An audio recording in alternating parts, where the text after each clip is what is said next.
And welcome to the BainPath Tech Office Hours. I am Teresa Kennedy, Marketing and Public Relations Manager for the BainPath, and I'm so excited to have you all join us today. Before I introduce our guests, at this time, I want to encourage you, if you've already are watching, go ahead and share this video. You're going to be in for quite a treat today as we talk to Sheena Allen about using tech to make financial services more accessible. And so go ahead and share this video. If you're watching on Facebook, share it with your friends, your family. You're able to also share it through text messaging, through Messenger. So go ahead and share this video right now. This is going to be some really great informative information for you all, as well as we want to encourage you too, if you have not seen our previous tech office hours, we want to ensure that you get the opportunity to see those as well.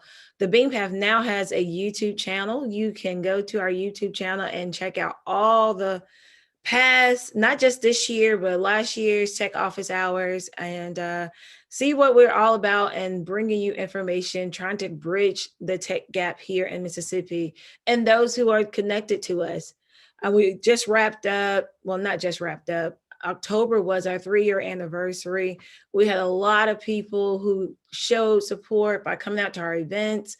A lot of people showed support through donations. A lot of folks showed support just through their messages to us and encouraging us to keep doing what we're doing.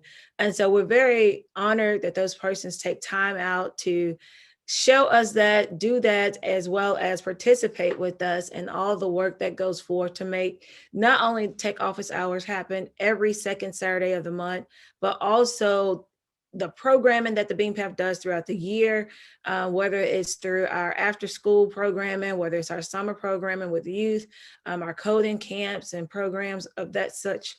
We are strongly excited about having that type of support and being able to give back into the community with our services and programming. And so I will move on. One other thing. If you are not following us on social media, please do. You can find us at the BainPath on Instagram, Twitter, Facebook. I think we're on LinkedIn too. So please take a moment, follow us, share it with your friends and family. Again, we have wonderful information always to share. Every month we have great guests, just like the one we have this month. And so that brings us right around to Miss Sheena Allen. Before we get into our conversation, I'm going to share with you all a little bit about Sheena Allen, because if you don't know, she is a powerhouse. Sheena Allen was born in Terry, Mississippi. She's a graduate of University of Southern Mississippi, where she received dual degrees in psychology and in film. In 2011, Sheena started her first company, Sheena Allen Apps, and bootstrapped the app company to millions of downloads. In 2016, she started her second tech startup, CapWay, which gives Sheena the title as the youngest female in America to own and operate a digital bank. The FinTech company connects underserved millennials and Generation Z to today's cashless economy. In 2016, Sheena made her premiere in She Started It, a documentary film that follows 5 women around on their startup journey.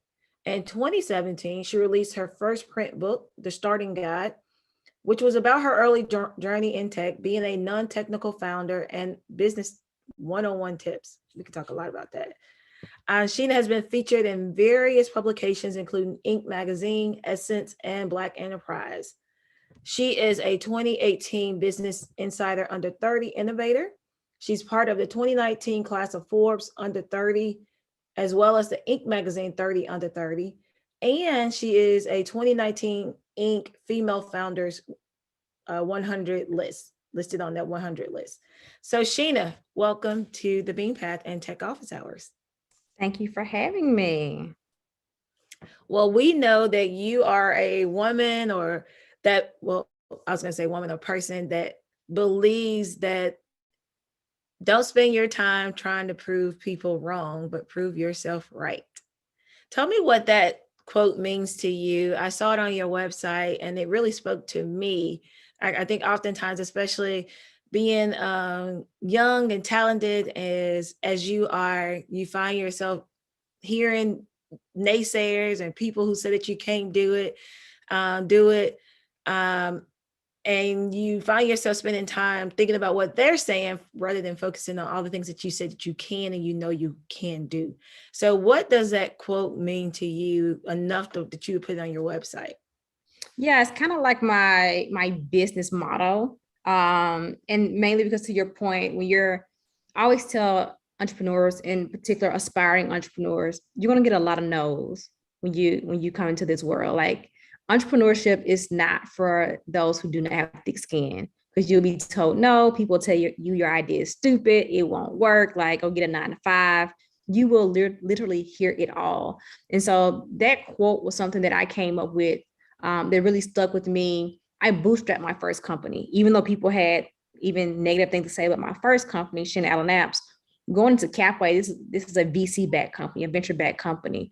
And anytime you're raising money from venture capitalists, especially those who do not understand necessarily what you're doing, and then more so as a Black woman, because we raise less than 1% of VC dollars, you get a lot of no's. And so it comes to this point where whether it's a VC, whether it's a family member, whether it's a friend, whether it's just a hater in general, when they try to down your idea, down what you're doing, a lot of times we get this mindset where we get to this point where like, I want to prove them wrong. Like, I'm gonna show them I can do it. And there's nothing wrong with that, because that's a piece of motivation. So I'm not saying that there's anything wrong with that.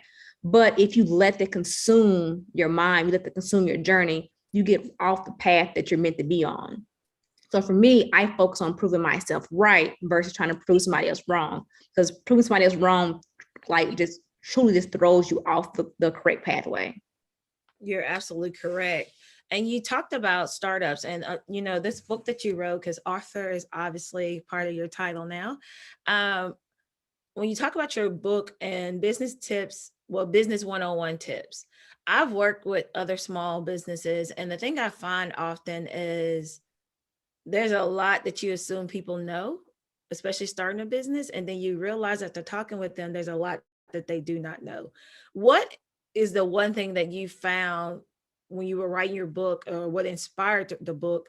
When you talk about business 101 tips, what was the one thing that you found you heard so often? I'm trying, if I had to pick one, and like you, it's quite a few. One, I think that more so today, I wrote that book in 2016, and it's even more true in 2021, going to 2022. We're now in a social age. Millennials, we were kind of stuck in between the two. Gen Z, they only know tech, they only know like the social media world, this virtual world. And so what happens, and honestly for all ages, but especially for this younger generation, because we see like it looks so easy on social media, everybody's like, I'm gonna be a boss, I'm gonna be an entrepreneur. And I'm always like, I'm not discouraging you, but everybody plays a role in the ecosystem. And it's okay if a 9 to 5 works best for you. It's okay if you're somebody's right-hand person. It's okay if you want to go do XYZ. Like, my tip, like number one, the gate is entrepreneurship is not easy. Like, putting CEO in your IG bio looks really cool, but like a lot comes along with that. And under that, the sub tips I give is, especially once you start having employees, you are responsible for somebody else paying their mortgage next month. Like, you are responsible if their kids are going to eat next month. You have to pay taxes, on paying people their money. It's a lot that comes along with it. And so my number one tip all the time is I encourage people to work for themselves. I encourage entrepreneurship, but don't feel pressured to do it because that's what you see on social media. It is okay. Like, my team members are not CEOs because I'm the CEO, but CapWay wouldn't be CapWay without them. So that's honestly like my number one tip to people. Don't feel pressure that you have to be a CEO or you have to be an entrepreneur. Do what works best for you, because everybody plays a role in the ecosystem. That is absolutely correct. That was something powerful that you said too, about everyone plays a role. And you're right, there only could be one this and one that. And there may be a whole bunch of people down at the bottom of that totem pole, but at the end of the day, everybody's role contributes to the success of that organization. And so no one role just totally makes the other one feel less than, because again, if everybody's doing their part, everybody's in their right seat, then that train is moving, and it's moving smoothly along the tracks. And I really want to get around to CapWay, but before I get to CapWay, one of the things that I often through my consultation with like small business owners is I learned that, and this is, yeah, this goes back to my question too. I learned, one of the things I learned was a lot of people get started with a business and don't have a business checking account. And then after you talk to them more and more, you realize the lack of understanding about money and why you have a business checking account and why it's not good for your business checking account to intertwine with your personal business checking account. And being a boss, obviously, you got to have that checking account because there's certain things that have to happen especially if you got employees. But I know CapWay is a FinTech company, is one that offers financial services to the underserved persons and people who are often overlooked.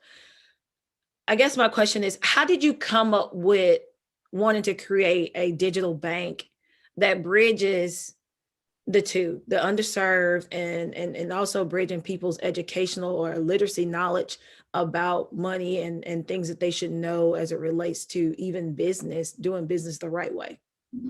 Yeah, so CapWay in itself evolved a lot.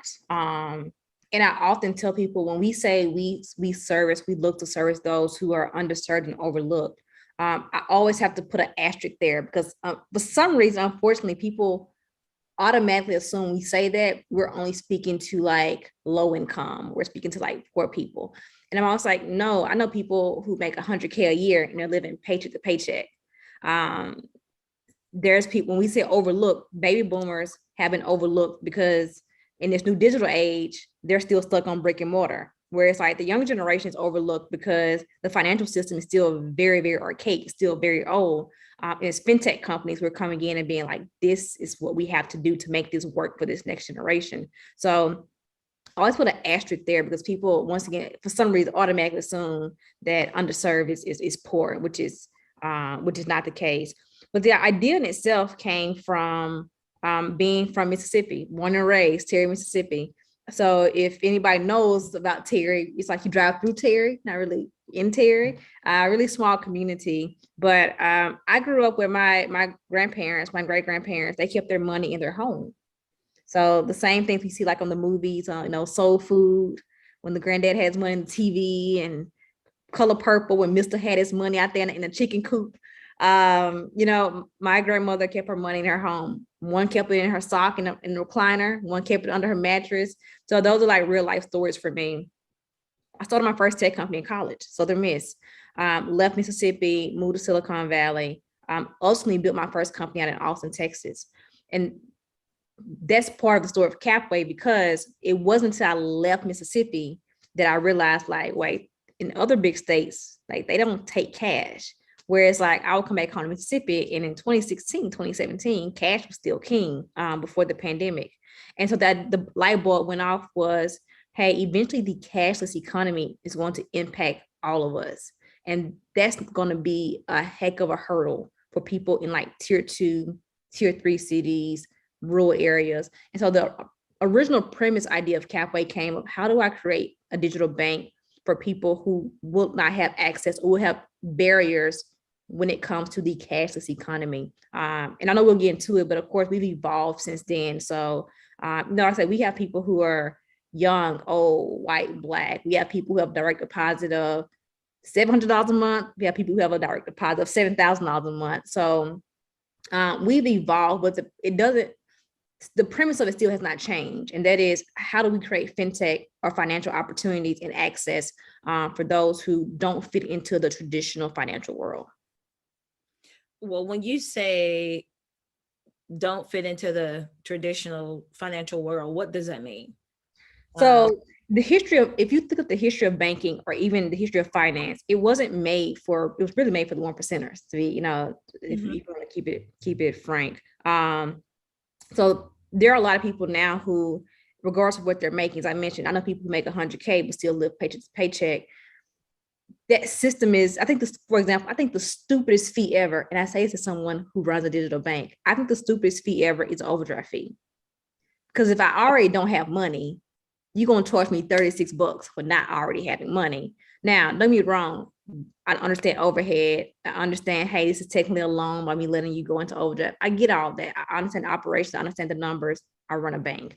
But I think it's the stupidest fee ever. So there are things that have been put in place in this financial world way before I even probably was born. Well, definitely before I was born. That has always kept a lot of people down. FinTech now is changing that. And even the things that FinTech previous to CapWay haven't changed, that's my goal with CapWay, to change those things. Yeah, when you talk, I totally agree with you about the overdraft fees.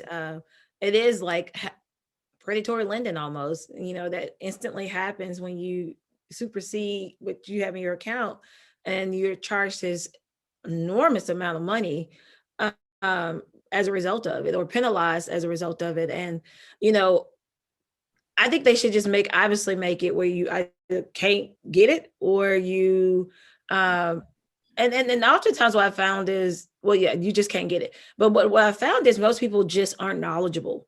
I saw on your website about 2 out of 3 Americans could not pass a financial literacy test. Yep. And so what can you tell us what a financial literacy test looks like? Because when I think of that, I'm thinking of just basic, like, checking and balance. When you first got your checking account, I was 15 when I first got my checking account.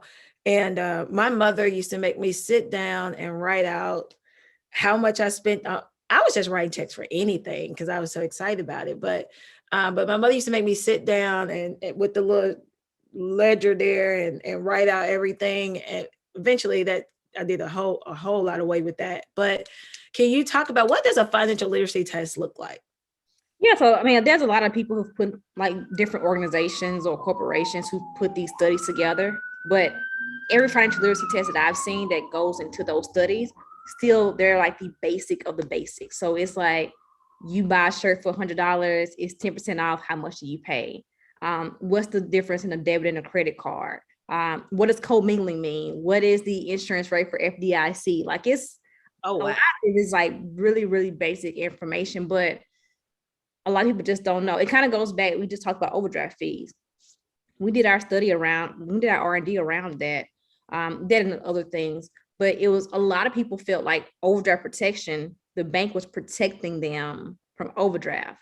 It didn't occur to them that their overdraft protection actually meant $36.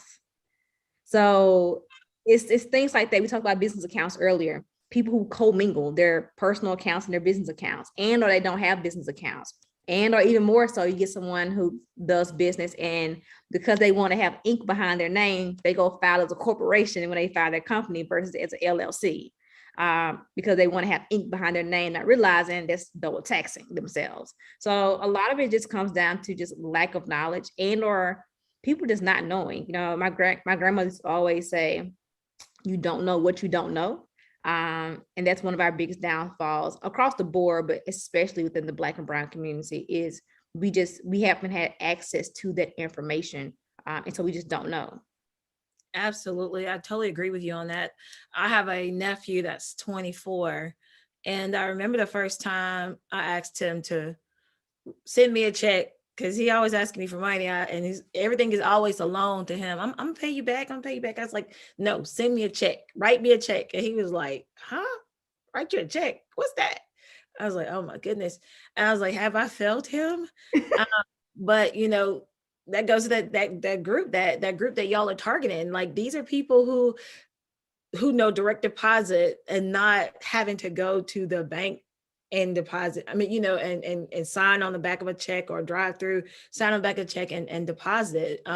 These are also people who may have gotten a paper check and they're going to Kroger to cash it, financial.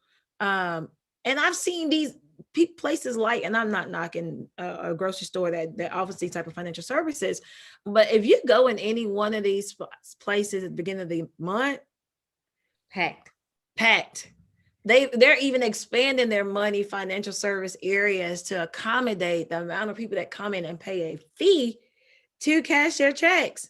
And it just blows my mind, like, wow. Yeah, and so we get asked a lot. People was like, oh, who are your competitors? They think we're going to name like other fintechs and other banks. I'm like, Walmart. And like, how's Walmart your competitor? I'm like, have you ever been to Walmart's, their money center, their money service center? Absolutely. And they're offering a card, you put the card on, you put your money on this card. We won't charge you for for you to cash your check. But I'm certain there are fees a lot that we don't really see, that obviously every time you swipe that card, they're making money off of it. We see it even worse because especially being in Mississippi. So for those who don't know, Mississippi has the highest population of unbanked and underbanked residents per capita in the United States. Wow. So the only person that does outnumbers us is Texas, but that is per body. And of course, Texas is a country in itself. So of course they're going to do it per body. But per capita, Mississippi is number one unbanked and underbanked. So all those people that you see in line at Kroger, at Walmart, at wherever, they're doing that because 9 times out of 10, they don't have a bank account. Mississippi is number one for that. I believe you. I totally believe that, not only because of what I've seen, I also believe that because another common thing here in Mississippi, especially in the Metro Jackson, well, I won't even say Metro Jackson, I'm just going to say Jackson city limits. You see a payday loan place, at least 2 or 3 on almost every corner in certain areas of Jackson, I'll say. And you're like, gosh, how do people get wrapped up in that? And I'm certain it becomes because obviously people aren't well educated on their finances, and it's like a loan that they can get, although they pay this extremely high interest rate, and it's totally legal, right? And these guys, even the owners, they put out big money for lobbyists to protect them every single legislative session, because they are targeted. However, they pay out big money out here to be protected. And it's a reason why they're paying out big money. And so when you say that about Mississippi, I totally believe that, knowing what I know on the policy side, and knowing what I know, just paying attention to my surroundings. I know that one thing that you stated is you want Mark Zuckerberg's power. What do you mean by that? Because I look at Facebook, I look at Meta, and we know, Mark's been in trouble just recently, but we also know that Mark has a certain amount of privilege too that comes with who he is. When you say you want that type of power, what do you mean by that, and what would you do with it as it relates to impacting the overlook, asterisk mark, and the underbank? Yeah, now I don't want to be Mark, number one. Mark got his own things going on, to your point. But when I say I want to have his power, it kind of goes back to it's a few things. I'll start with the first thing is, as a Black female who runs a digital bank, who runs a FinTech company, because we do more than digital bank, we do payments, we do literacy, we do content. But as a Black woman who runs a FinTech company, it's assumed that this is a Black-owned bank for Black people.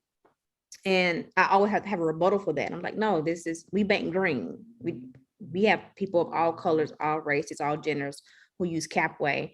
But with that being said, as a Black woman, what I understand is green equals power. And the way that I can come back and truly, truly have an impact on the Black community is you have to have power. Because money speaks. I don't care what anybody tells you, green is going to speak. Oh, yeah. So that's a piece of power that you get. That type of power. No, you don't have to ask anybody for permission. You're not asking for help. You're not asking for, if anything, you ask for support, but you can come in and you can do things your own way and make the change that you really need and want to make. And that's huge for me. The second part of that is Mark Zuckerberg was able to build a system, regardless of how you feel about him. I mean, I know he gets chewed out on Capitol Hill, I feel like every month, and rightfully so for some of those things, rightfully so. But what you can't deny is he's been able to build a system that no one can actually go against. So when I say that, he does it one or two ways. He's going to take his money, which is power, and he's going to buy you. Or if he tries to buy you and or he just don't like you, he's going to copycat everything that you do, and he's going to hurt your numbers. So when he tried to buy Snapchat and they turned him down, that's cool. I'm gonna do stories. Like he's that person where like But once you've built that much power, it's kind of like Elon. Elon's gonna say the craziest thing on Twitter, and he can be like, I smoke weed on the podcast. He's worth $200 billion. What are you gonna say to him? My power is not, it's not just about money though. I just feel like power brings about change. And unfortunately, in the capitalistic world that we're in, money gets you to that power. But mine is 100% about change. It just, once again, the money just unfortunately is part of it because that's the world that we live in. But mine is all about change. That Mark Zuckerberg has the ability to change and do whatever the heck he wants. Even when he's getting chewed out on Capitol Hill, because it's like, I'm worth $100 billion. What you gonna do? Right. And he's definitely writing checks to a lot of those campaigns anyway. So you're right. Power, money does bring about power, because when you're able to write checks to certain campaigns, you have influence. I mean, I just mentioned about the lobbyists, and those lobbyists are catering to legislators. Please believe it. They write them checks. They do all kinds of things for these people to influence their vote. And so you're right. Money does bring about power, and with power does create change ultimately. I know what they could be good or bad, but it does. Oh, absolutely, good or bad. Like you said, Mark got a bunch of issues going on right now, and while he may spend a lot of time at Capitol Hill, his I'm sure his bank account is still growing, and his influence as well. But one of the things that I know you wanted to talk about was building interest in the FinTech industry amongst younger generations and tech newcomers. While explaining that, I also want you to tie in CapWay's whole concept of coming about with organizing money and spending. So while you are building the interest of that amongst younger generations, how is CapWay playing its role in helping young people? And I know young people aren't your only target, but helping young people and new startups see money as a way of, seeing, I guess, finances as a way of, CapWay as a way of organizing their money and spending. Yeah. I keep bringing it back to Mississippi because it is a target area of ours, not just because I'm from there, but because I know the issues that unfortunately are in Mississippi. There are people who use CapWay now from Mississippi, and like one of the first things that they say, or what they're super surprised of, is they'll be like, oh wait, I can bank with somebody that doesn't do overdraft fees, or I can bank with somebody who doesn't charge me for a minimum balance fee. Because I don't think they know is maybe like the local bank, and or if there is someone who doesn't charge all those fees, it's probably going to be a credit union, which, as we know, this young generation, they do everything here. So if their credit union doesn't have a cool app, it's kind of like, you don't have the fees, but like, you're not cool like Venmo and PayPal and Cash App, and they might even PayPal, but like Cash App and Venmo. So there's a disconnect there. So the ability to do what I do and bring that to the masses of Mississippi is really, really important for me. We have a lot of activations that we're going to do in Mississippi in 2022, and I'm super, super excited about it because, once again, there's so many people who are unbanked, underbanked, and are using alternative services that are not benefiting them in any way. And the reason the younger generation is very, very important to me as a founder, but also to CapWay, is because I want to catch people who really don't understand, lack of financial education, lack of access, and put them on the right path to financial health as early as possible. Because if you ever use like a check cash in place, a title loan place, or know someone who has, you can get so deep into that hole that it seems impossible to pull yourself out of. I want to try to catch people as early as possible to not have to go down that path, even if their circumstances says, hey, this is where you should be, or if that's their family history of what they should be. And in getting younger people into the FinTech world in general, in the financial world, we usually see like the older white man. It's kind of like, I guess, like what people think of when they think of like banking or the financial world, especially as far as like leaders in the financial space. And I always tell young people, especially young people who are not going to Ivy League schools, young people who are not from your main coastal areas, like your New Yorks and your Californias and your Bostons, I always tell them, look into the world of FinTech, because your ideas, your circumstances, your perspective is what somebody else needs. Had I not come from Mississippi, I would have never started CapWay. Like my perspective of being from Mississippi makes CapWay what it is. If not, I would have been just another fintech company that was born out of Silicon Valley who was trying to do 1, 2, 3. But that's not the case. The reason people come to you, like we have a lot of users in Louisiana, Arkansas. Now we're national. You can use us international, but we're national. We have users from everywhere. But we have such a huge base in the South and Midwest because how we're built, why we're built, is very different from what they've seen from someone else who is more of a national digital banking option. And that was because I came from Mississippi. So that's why I want other young, whether you're coming from a Jackson State or wherever you're coming from, most people don't think fintech because like finance, that's boring. Like, no, like it can be fun, it can be cool, and your perspective literally can change someone else's life.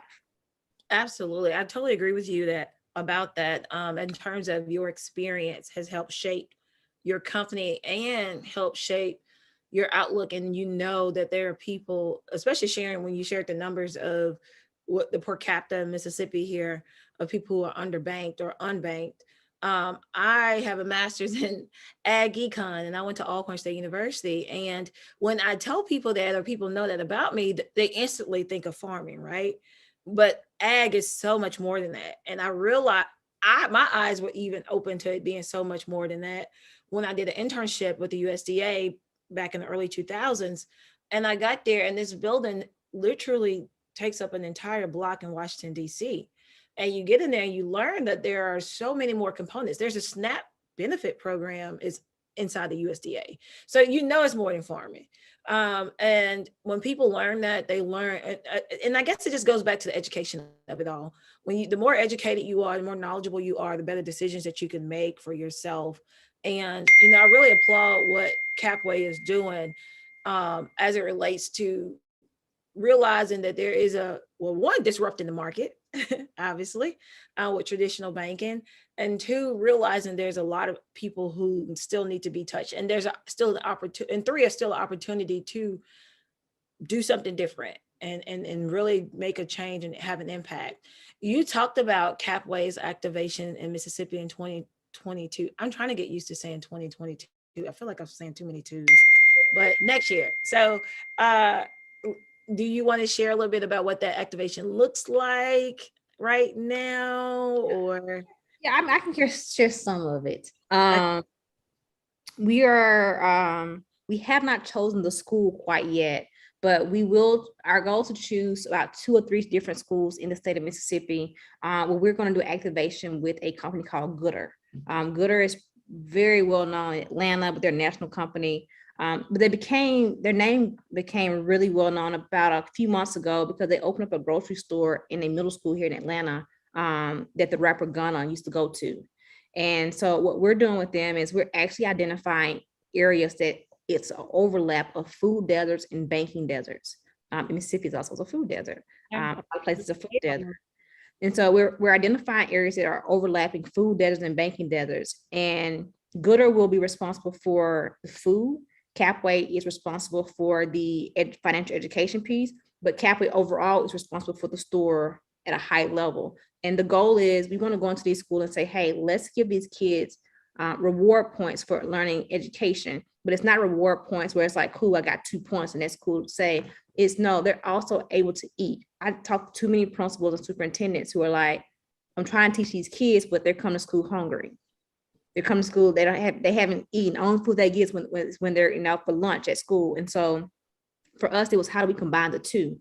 And I thought starting that collaboration that we're doing with them in Mississippi was super, super important. And so we're looking to like Hinds County area. So of course I went to Terry or Raymond, JPS, looking to the Delta, but how can we make it where these kids are learning about money, but they're also getting the necessities that they need, whether they're toiletries, whether it's food, like, even if it's, bread, how do we make that easier on parents and for students so they can actually come to school and learn what they need? That's one that we're doing. And our plan is to do the first one in February. We do a CapWay Money Week every April, which is Financial Literacy Month. In 2022, it will be one in Mississippi. So we chose Mississippi for 2022. and it's gonna be a full week. I won't get too deep into that, but we're gonna bring some things to Mississippi that has not been done before, and we're gonna bring people to Mississippi who have never been to Mississippi before, but everybody knows who they are. And it's gonna be, we're gonna talk money, but we're gonna talk money in a very cool, relatable way. And so that'll be something that you all can look forward to coming in April. And then we have a lot of different activations. I won't get too deep into all of them, but Mississippi is a really high focus area for us next year. Well, I'm so glad you're from Mississippi. I'm so glad that I'm here. So obviously I will be tuning in and you'll see my face in the place because especially with the week-long activity that you have going on and talking about money, that is obviously you've already spoke to the need here. The food deserts, I was happy to hear about that collaboration. You know, most times what I see with most organizations and businesses, people try to compete with one another rather than collab and see how they can be more of an impact and be more useful to obviously their clients by collaborating and working together. I've never heard of Gooder, but I am excited to see that. And I also want to say maybe check out Southwest Mississippi too. You know, I went to school down that way.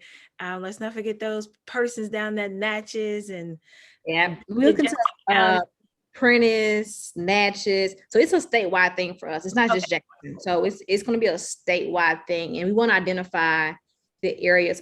Unfortunately, if we could, we would probably need to touch 30 schools or 50 schools or 100 schools. We are going to throw it probably 2 to 5. It's going to be dependent on how the first 2 go, but we need to change the adjustments. But we're going to hit Mississippi first because Mississippi has a huge overlap of that. But that collaboration in general is how do we touch areas that overlap in food and banking deserts? Awesome. That's great. I'm very excited about that and all the other things to come. Another thing that I wanted to talk about was when you talk about diversity and its impact on growth, what does that speak to in, I guess, in the tech space and as it relates to CapWay? Yeah, I think that we still see the issues in tech where it's like the bro culture or and even the South, I think the South is still coming up in tech. Austin has always been there. So Austin's been there for years. Austin's where I went and built my first tech company. Atlanta now it's definitely on the come up, which is why we're here. It's also a financial hub.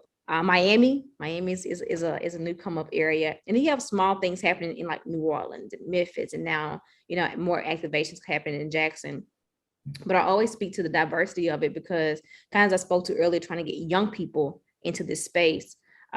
Everybody plays their part, and if everyone is the same age, if everyone looks like you're actually stunting your own growth as a company. And so I always encourage people to push diversity, not just say it, like not let it be a tagline, not let it be a check mark, like truly push and use diversity because it will make the tech world better. So that's why I encourage. A lot of women get discouraged, being an engineer is hard. It's hard for women. It's extremely hard for women. But we need you. Like your perspective is going to make a heck of a difference somewhere at some tech company. One person on my team, Viviana, is a first-gen immigrant. There's ideas that she brings to the table that I would have never thought of because I'm not a first-gen immigrant, but she is. And so having her on the team is vital because she's throwing things out that, hey, what about this? Or have you thought about this? Or I went through that. I would have never thought about that. And so I always encourage people, regardless of your location, your race, your gender, your age, like go for it. Because tech companies are more and more now realizing that diversity makes a heck of a difference and you need it to scale. And numbers don't lie. Data show that the more diverse a team is, the more profitable that a tech company can be. Absolutely. I totally agree with you on that about the more diverse a team is, the better the ideas are, and ultimately it rolls over to the revenue line, and that's what I know a lot of investors and stockholders and board people want to see. But at the end of the day, they got to see also the value in diversifying a workforce or a team, and not only, like you said, not only in color, but also in age and and then even where you from, because that makes an impact as well. You know, you talk a lot about being from Mississippi, and if there's no one else on your team from Mississippi, then you know that you have a certain level of conversation. I mean, you have a certain level of knowledge as it relates to things that people from Mississippi can relate to, or people who have been challenged in more ways than one that you could speak to. Going back to the numbers don't lie, I also saw on your website that two out of three, I'm no, sorry, no. When we talk about the overdraft fees, now this kind of shocked me, and I'd be amazed to see what the 2020 numbers are. But you mentioned that about the overdraft fees that 11 point, I think, yeah, I'll just read it. $11.7 billion paid in overdraft fees in 2019. Banks make their money. Traditional banks make their money. FinTechs, we don't charge overdraft fees. Traditional banks, All fintech companies, or just majority FinTech companies don't charge overdraft fees. It's not how we rely to make our money. But traditional banks, that's a huge revenue stream for them. And they know who is impacting, but it's a huge revenue stream. Now, I will say that as more FinTechs are becoming bigger and bigger, as more FinTechs are challenging the status quo of traditional banking, traditional financial systems, now you see other traditional banks kind of being like, maybe we should do away with overdraft fees, or maybe we should cut back on overdraft fees. I believe Capital One mentioned doing away with overdraft fees, I think in like 2022 or 2023. There's been quite a few even big name banks who are kind of coming out now and saying, hey, we're going to do away with this fee, or we're going to do away with that fee, because now we're trying to compete with FinTechs. So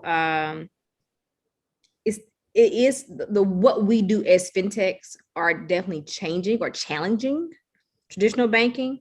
But they, for years, decades, they've made their money off ATM fees, overdraft fees, all those things that I personally don't agree with. That's how they've made their money. And some of them are changing. Some of them, I don't see it changing anytime soon. What they'll do is they'll create a system on the side and say, hey, if you get Chase's X card, it doesn't come with minimum balance fee or something like that. Like they'll kind of come up like a side type of thing. But yeah, that's how they make their money. And I don't agree with it. absolutely, I totally believe that. And when we talk about numbers again, I saw another number that stood out to me. $9 billion are spent on payday loans in 2019. No, that was 2016. So that was 5 years ago. 5 years ago. And I have a friend that works in payday lending, and it's amazing. The numbers that I hear are mind blowing.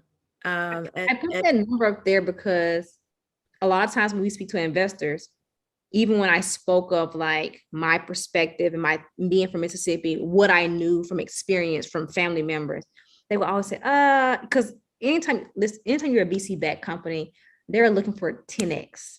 So if you raise 20 million, like they're looking for 10x that. I mean, to be a VC-backed company, you're trying to exit at least $100 million plus. You're trying to be, and think about it, don't even necessarily expect you to be profitable. They want you to make money.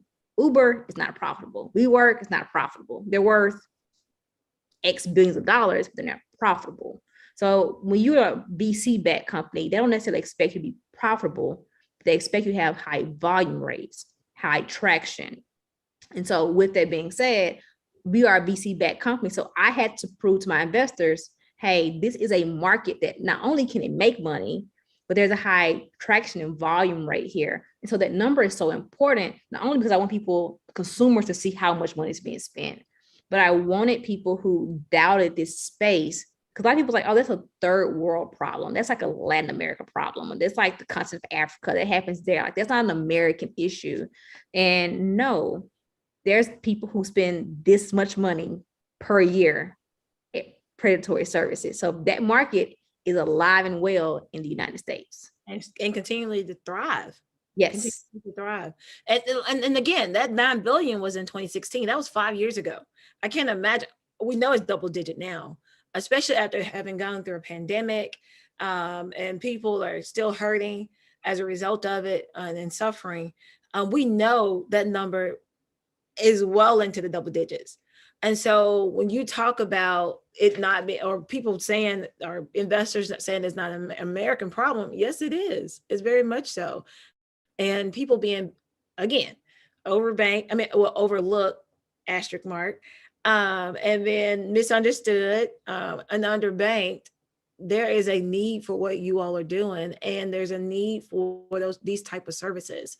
So while I know you do direct deposits, and I know you do obviously checking and savings, what other financial services do you offer through CapWay that someone who may be on the fence about opening a checking account, or maybe someone who may, well, no, let's hear about what your other services are, and then there'll be another question. Yeah, so we have our checking and savings, our checking, which we call our spend account. It's very similar to what you get from any other banking service. So you get a debit card, you need a virtual card. If you have a virtual card, you have a physical card. You can make deposits through direct deposit. You can do ACHs from other banks, push or pulls. Starting next month, you can do cash deposits. So we'll be partnering with different areas to do cash deposits. So there's various ways that you can do remote capture, so taking a picture of a check. And then our savings account is not an interest-bearing savings account.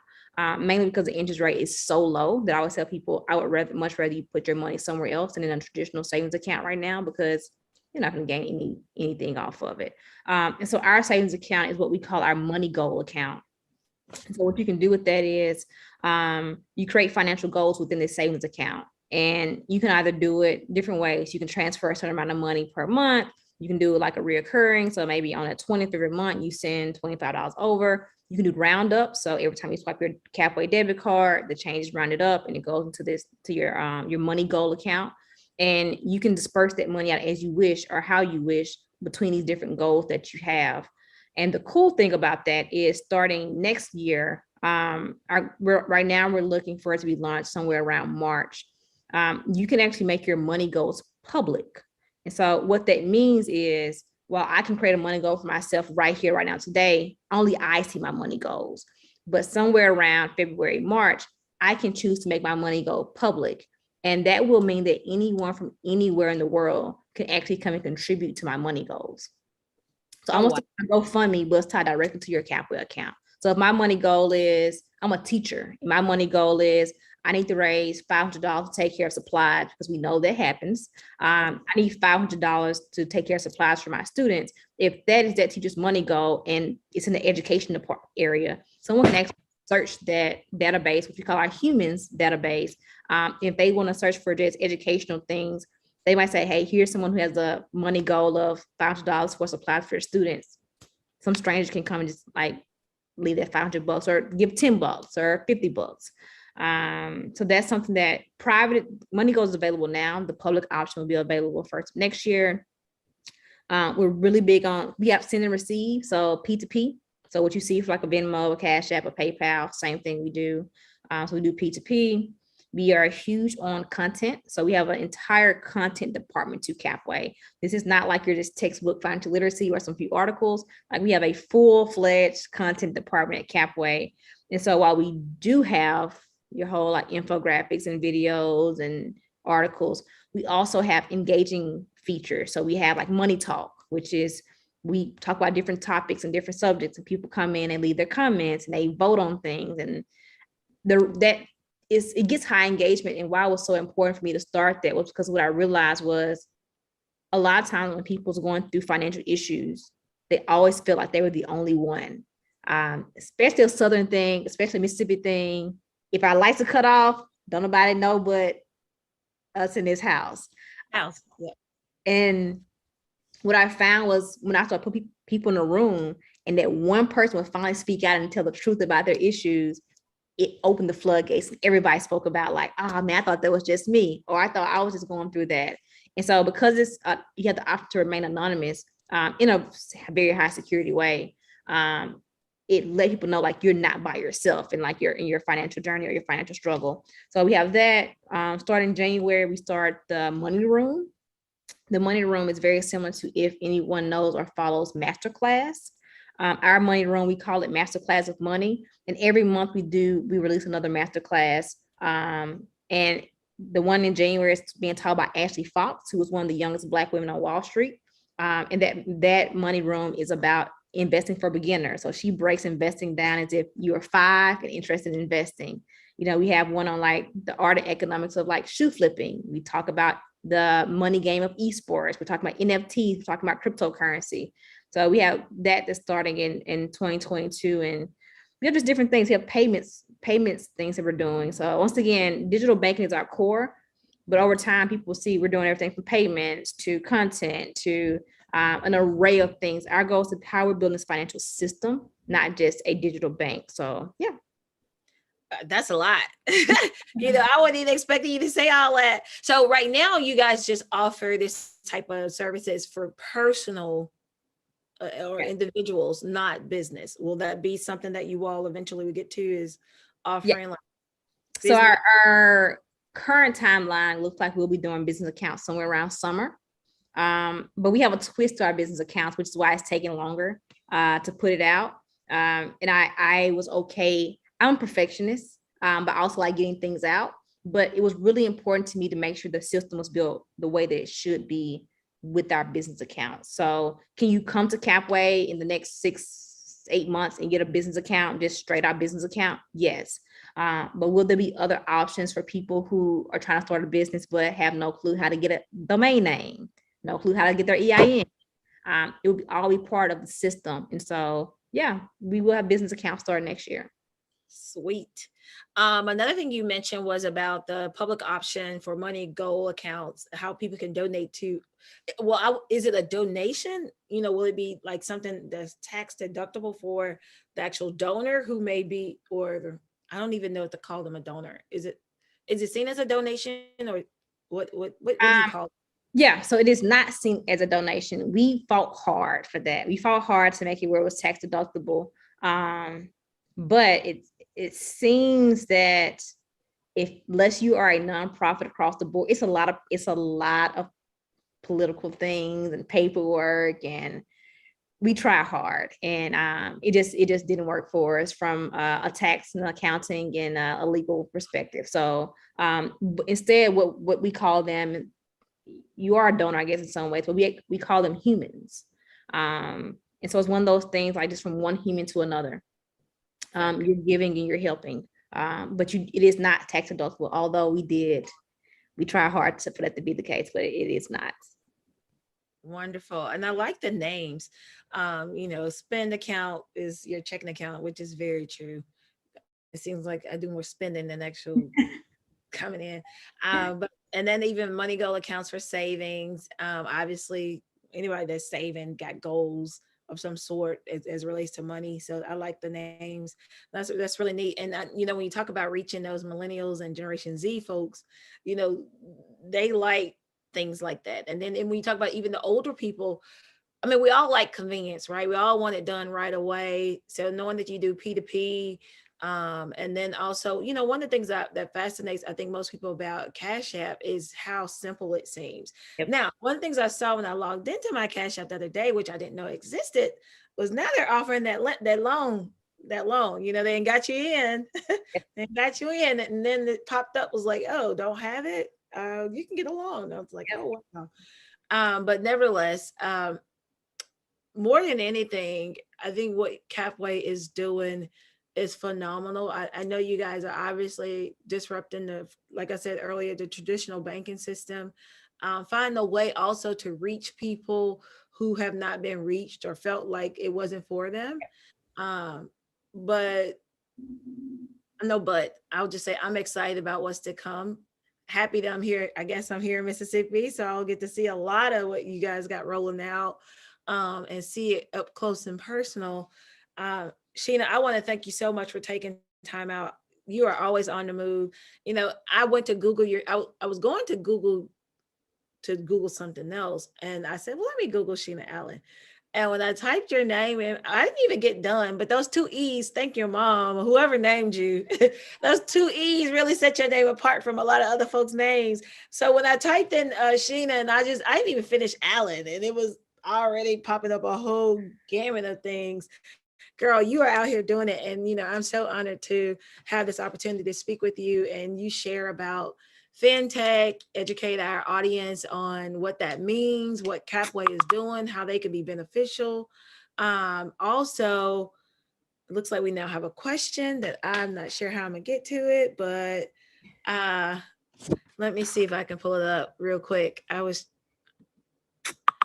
So we do have a question. Okay. Terrence Walker wanted to know, he says he's wanting to accept credit card payments. I applied with my bank only to find out that they use a third-party site. What are some recommended avenues to pursue that are reasonable and secure? So obviously he has a business, and he accepts credit card payments, and he found out through his bank that they use a third party, probably somewhere like Stripe, PayPal.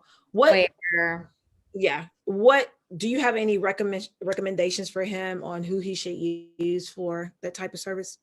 I actually would recommend you not go through your bank, because to your point, only thing they're doing is using somebody else. And he's gonna pay for it. Yeah, banks are, you're gonna be pretty much double charged if you go through a bank versus going directly to the third party service. Because regardless, you're going to be charged.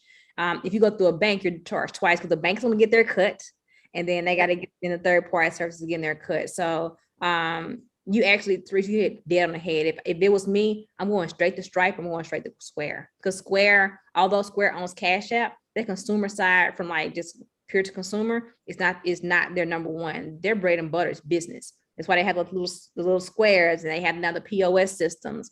Same thing with Stripe. Stripe's whole foundation is payments. And they have a huge part for business payments. So if I'm accepting credit cards for my business, I'm going to one of those two. Absolutely. Absolutely. And I know we're about close to wrapping up. A friend of mine, well, not a friend, an associate sent a e-invoice, and it wasn't through Square, because I use Square for invoices, but he used, I can't remember who it was, and he sent it. And one of the things that most people like about the e-invoices is not only is the record keeping is there easily accessible, it's the convenience. When you send that to someone that owes you money, then it's easy for them to pay it, and it's a fee for it. Yeah. And this person obviously didn't know that there was going to be a fee, and he came back. He was like, "Hey, can they write me a check?" And I was like, "Dude, you already got the money." And I was like, I have to go back to my client and tell them XYZ. And I was like, "Dude, you already got the money." Like, there's a convenience to this. Everything. Yes. I was like, if you get a check, I don't know, you gonna be over a week waiting on this check, because we were going into the holidays, Thanksgiving. And so anyway, it doesn't matter if you do a wire. Is most banks charge 20 to 35. The only time you're not going to be charged is if you do a check or a straight ACH. Anything else, you're going to pay for it. If you get that instant from Cash App, you're charged. If you're a business and you're accepting credit cards, if you charge somebody $10, you're going to see $9.70, because Visa or MasterCard going to get their money. Stripe or Square going to get their money. You're going to pay. You're never going to get that amount. The only way in 2021 in the business and finance world you're going to get that whole check is a paper check or ACH. Other than that, you paying a fee. You're so right. Or cash money. So again, I was wrapping up before that question. Sheena, thank you so much for joining us. You have been wonderful as always, and we totally welcome you back maybe this time next year, so we can talk about all the activation and where you've gone and all the success CapWay has had this year, especially with more and more people moving to online banking, digital banking anyway. Was there anything you want to say? Maybe share how people can open an account with CapWay. Was there any last parting words? Yeah, just definitely sign up for an account. Definitely get your CapWay account. The cards are really cool too. You can find us at capway.com, or you can get us on the iOS or the Android store. And if for some reason you're trying to reach me personally, my social is at whoisSheena, or you can use my website contact form, which is SheenaAllen.com. All right.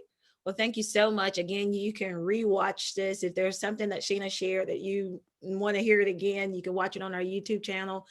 Please follow the Bean Path on social media. That's at the Bean Path on almost every platform. We thank y'all so much. Happy holidays to everyone. And we are signing out. Thank you.